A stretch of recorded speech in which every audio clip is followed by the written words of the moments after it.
I never imagined the most expensive lesson my neighbors would ever learn would start with them laughing at a concrete wall. And if you told me that 72 hours after I agreed to tear it down, they'd be staring at more than $2 million in flood damage, I probably would have laughed too. My name is Ethan Caldwell. I'm 45 years old. And before I retired, I spent almost 2 decades as a hydraulic engineer for the state of North Carolina. Water was my job.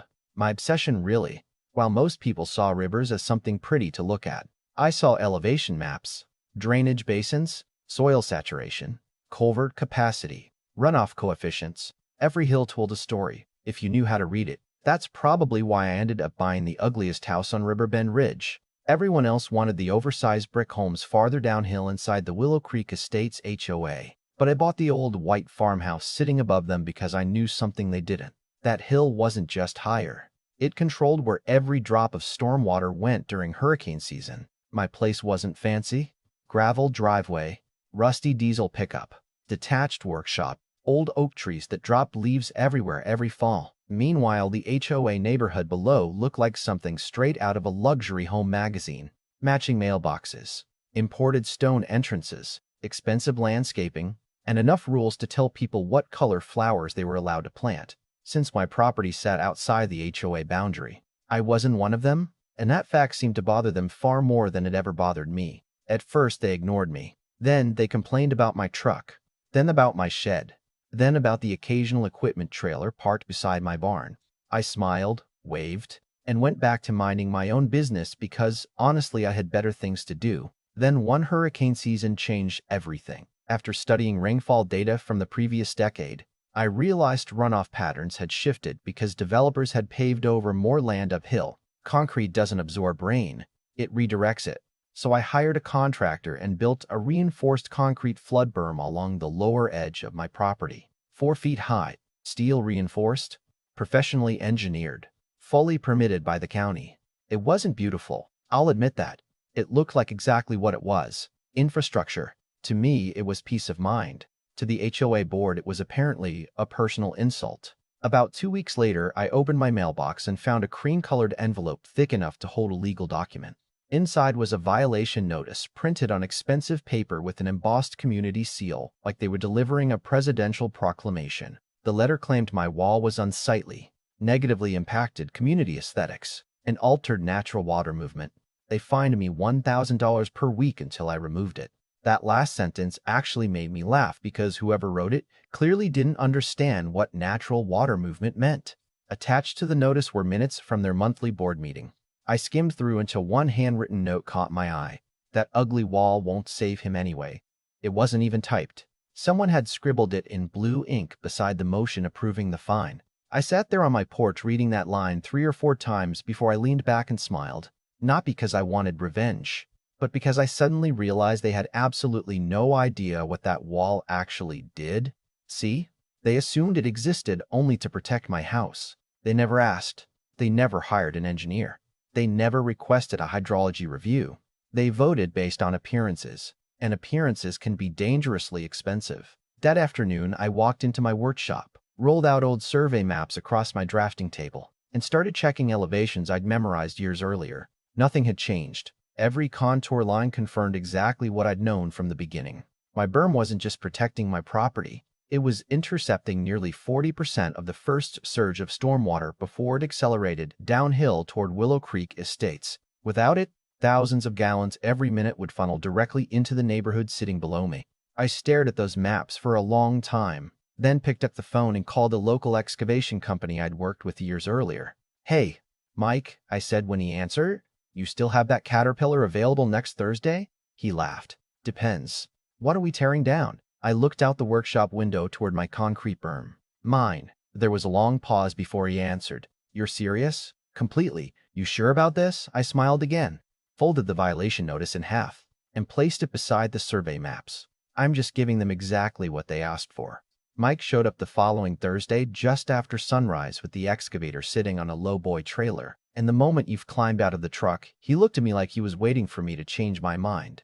"Last chance," he said, folding his arms. "You know this thing's doing more than protecting your yard." I nodded because he wasn't telling me anything I hadn't spent years calculating. "I know exactly what it's doing." "Then why are we here?"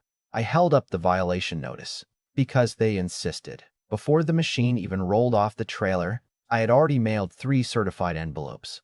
The first went to the HOA board, the second went to their attorney, the third went to the county planning office. Each contained the same packet, professionally organized, complete with elevation maps, drainage calculations, FEMA floodplain references, engineering diagrams, and one very simple statement: removal of the existing berm will permanently restore historical runoff patterns. Property owner assumes no responsibility for downstream flooding or structural damage occurring after removal at the request of third parties. I even included photographs showing the current drainage path because I wasn't interested in winning an argument later. I wanted everything documented before the first bucket touched concrete. Around noon, my phone rang. The caller ID read Willow Creek Estates Association.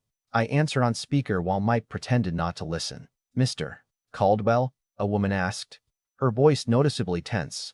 "This is Rebecca Harmon, president of the board." "Afternoon. We received your letter." "Good.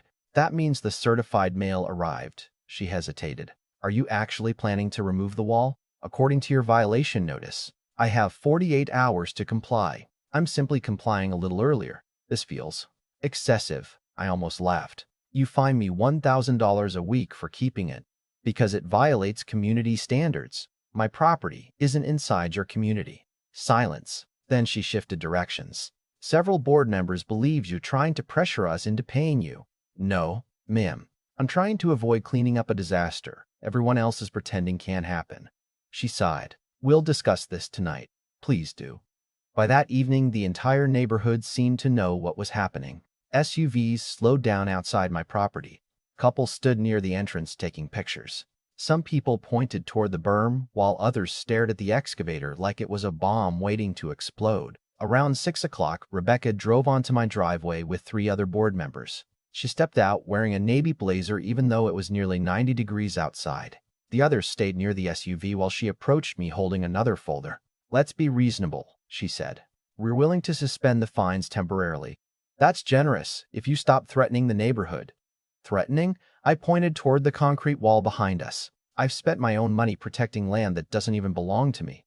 She shook her head. "That wall changes water flow." "Exactly. That's the problem." "No," I replied calmly. "That's the solution." She opened her folder and removed several printed photographs taken from inside the neighborhood. "People don't want to see industrial concrete every time they drive home. Then don't look uphill." Her expression hardened immediately. "This isn't funny. Neither are flood maps." I walked into my workshop and returned carrying a laminated topographic survey nearly 4 feet wide.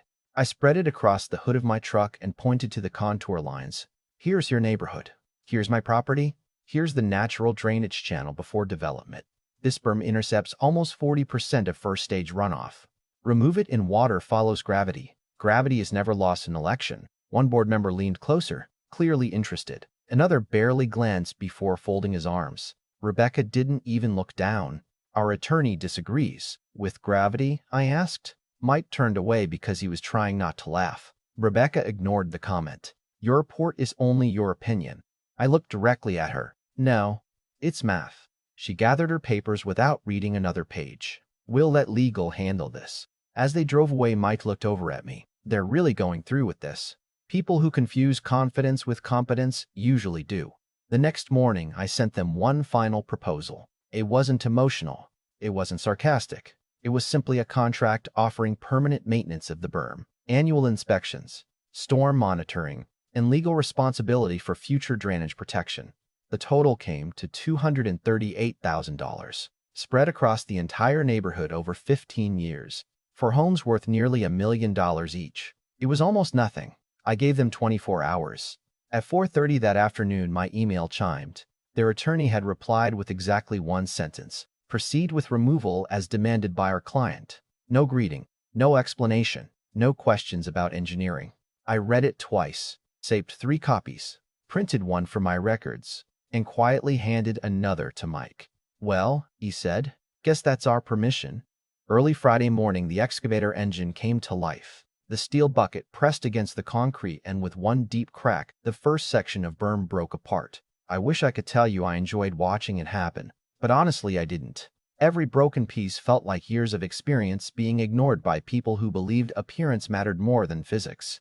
By lunchtime, nearly 60 feet of the structure was gone. Fresh soil lay exposed where reinforced concrete had stood for years. And for the first time since I'd bought the property, there was nothing between the hillside and the neighborhood below except open ground. Around 2 o'clock, I received an emergency weather alert on my phone. Tropical Storm Helena, which forecasters originally expected to move offshore, had shifted overnight. The projected rainfall totals climbed from 4 inches to nearly 10 in less than 24 hours. I stared at the radar for a long moment before walking outside. The air felt different, heavy, humid. Birds had disappeared into the trees. Even the wind seemed unusually still, the kind of silence every engineer learns to respect. Across the valley, I noticed several neighbors grilling in their backyards, children running through sprinklers, music drifting across expensive patios. None of them had any idea the calculations I'd spent decades making were about to become reality. Just before sunset, Rebecca called again. Her confidence was still there, but now it sounded forced. Our attorney says you're fully responsible if this removal causes damage. I leaned against my porch railing and looked toward the dark clouds gathering on the horizon. Your attorney also instructed me to remove it. Another pause. Do you really believe this storm will be that bad? I answered honestly. I hope I'm wrong. She didn't know what to say after that, and neither did I. We ended the call without another word. That night, the first drops of rain began tapping against my roof. Slowly at first, almost peacefully, but somewhere beyond the darkness, I could already hear the river growing louder. And standing on my porch with a cup of coffee in my hands, watching lightning flash behind the trees, I realized there was nothing left for anyone to argue about anymore, because by morning, the only voice that would matter was the water itself. By sunrise, the rain had become something else entirely. It wasn't the kind of steady storm people sip coffee and watch through the window. It was relentless, wave after wave hammering the hillside until every inch of soil gave up trying to absorb another drop. I stood under my porch roof with my old field notebook in one hand, almost out of habit, checking rainfall totals every 30 minutes while the river below transformed into a roaring sheet of brown water. Then it happened. Right where my berm had once stood, the runoff accelerated exactly as the models predicted. Thousands of gallons every minute gathered speed, crossed the open slope, and poured directly toward Willow Creek Estates. Gravity didn't hesitate. It never does. Within an hour, I could hear distant sirens. By mid-morning, my phone started buzzing faster than I could answer it. First, Mike, you seeing this? Yeah, they're underwater. Then my county emergency alert app reported multiple road closures. Finally, I walked to the edge of my property where I could see the neighborhood below. Even from that distance, it looked unreal. Water-filled driveways that had never flooded before. Basement windows disappeared beneath muddy currents. Patio furniture floated between backyards like abandoned boats. One family's expensive outdoor kitchen collapsed as the saturated retaining wall behind it gave way. I didn't celebrate. I couldn't. Watching someone's life get washed apart isn't satisfying, even when you warn them over and over. By noon, the sheriff's department had blocked the entrance into Willow Creek Estates. Emergency pumps arrived, but there wasn't much they could do.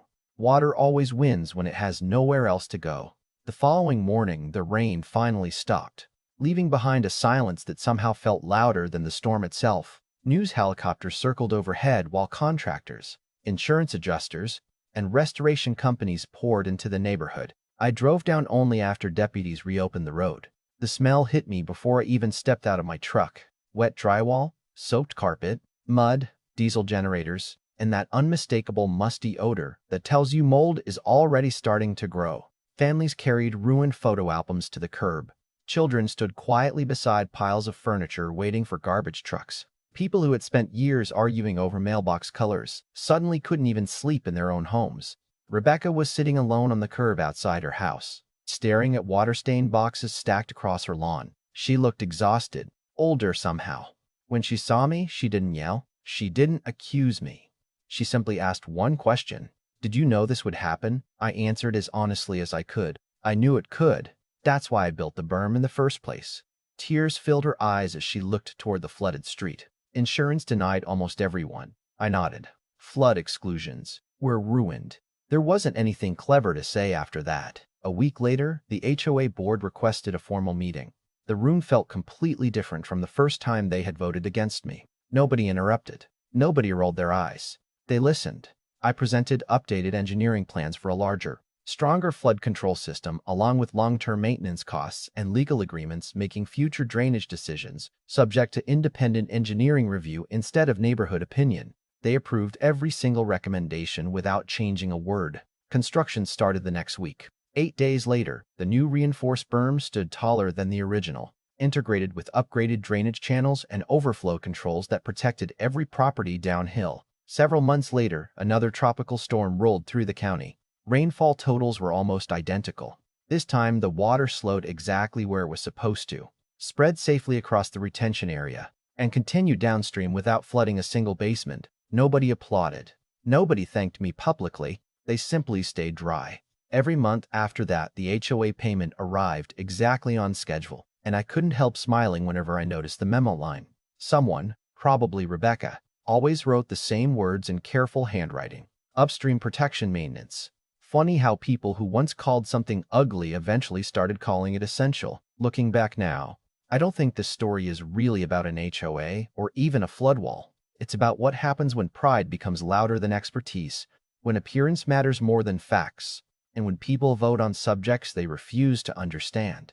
Maybe they thought I was stubborn. Maybe I thought they were arrogant. The truth probably sits somewhere in the middle. But water doesn't care who's right in an argument. It only follows the path we leave for it. And that's the lesson none of us will ever forget. If you've ever dealt with an HOA, difficult neighbors, or watched common sense lose to ego, let me know what you think. Was I wrong for giving them exactly what they demanded? Or should I have found another way to stop the disaster before it happened? Drop your thoughts in the comments, because I'd genuinely like to hear where you stand on this one. And if you enjoyed this story, don't forget to like, subscribe, and share it with someone who believes actions always have consequences.